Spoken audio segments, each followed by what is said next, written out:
evening. I am Dr. Manish Kumar, brain and spine surgeon. Recently, I have joined Venkateswar Hospital as a full-time neurosurgeon, but I have been around in Dwarka and Nazargarh for a few years now.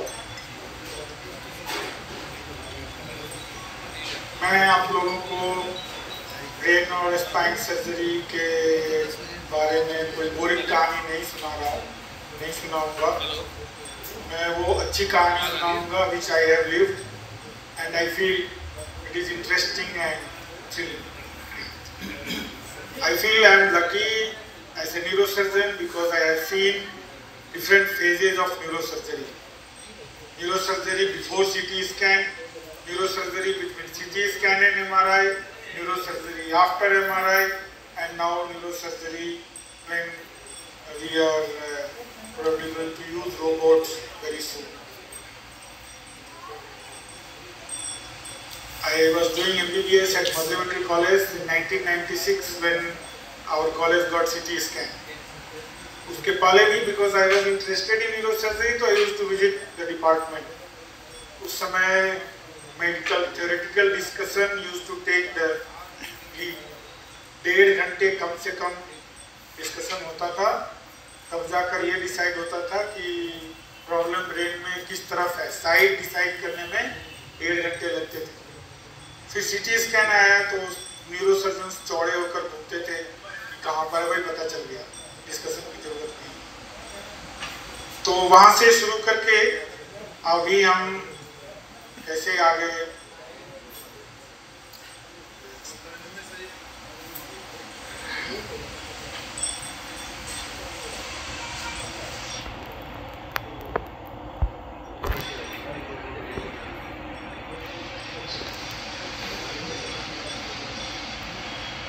So first of all, I thank Venkateswar Hospital for giving me the opportunity, and I thank all of you and welcome you for sparing some time in this evening from the busy schedule.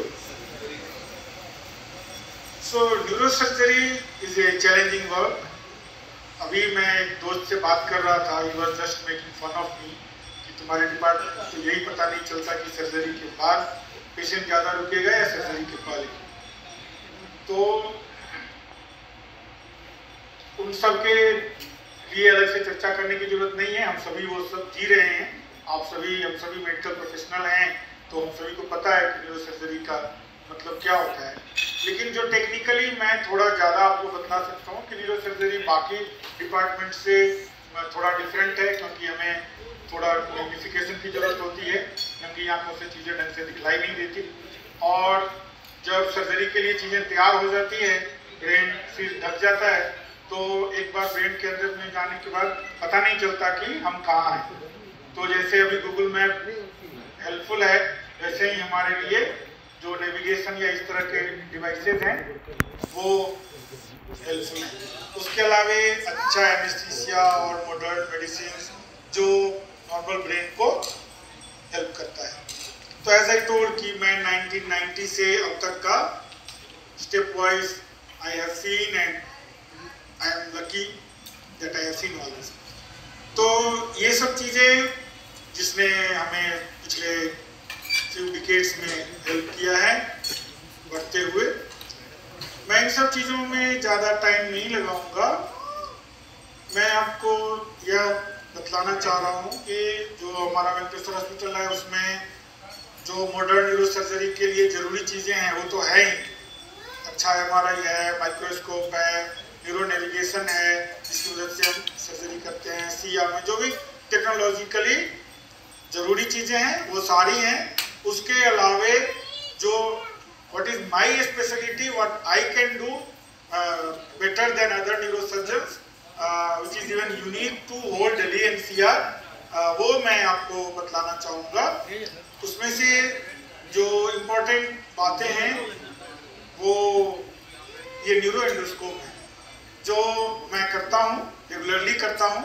इससे क्या होता है, इससे जैसे VP shunt usually करते हैं तो उसमें एक प्लास्टिक का ट्यूब सिर से लेकर पेट तक कनेक्ट किया जाता है, जिससे जो CSF है वो ब्रेन से पेट में आता है। इफ नॉट इन एब्डोमेन तो हम उसको चेस्ट में डाल सकते हैं, कभी कभी डायरेक्टली हार्ट में भी डाल सकते हैं, लेकिन ये ट्यूब जरूरी है। लेकिन इस न्यूरोएंडोस्कोपिक टेक्निक से हम सीधा ब्रेन के अंदर ही अंदर कुछ रास्ता बना सकते हैं। ओके, सो हम रास्ता बना सकते हैं, सॉरी ये वीडियो चला नहीं, और उसके अलावा ब्रेन के उस इलाके में यदि कोई ट्यूमर है या और कोई पैथोलॉजी है तो उसको भी निकाल सकते हैं और उसकी बायोप्सी कर सकते हैं। Radio surgery, gamma knife surgery, gamma knife नहीं है हमारे यहाँ, लेकिन रेडियो सर्जरी एक्स नाइफ है हमारे यहाँ, जिससे हम रेगुलरली में यूज करते हैं।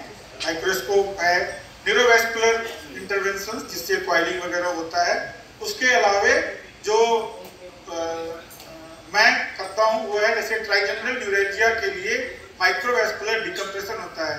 आप लोगों के पास पेशेंट्स आते होंगे जिनको चेहरे में दर्द होता होगा, कई सारे दांत निकलवा चुके, दर्द आराम नहीं हुआ, दवाएं खाते हैं तो आराम रहता है लेकिन दवाओं से चक्कर आता है, या इस तरह की बातें सालों साल चलती रहती है, बहुत ही झन्नाटेदार दर्द होता है चाकू से काटने की तरह। उसके लिए मैं सर्जरी करता हूँ, जिसको माइक्रोवैस्कुलर डिकम्प्रेशन कहते हैं।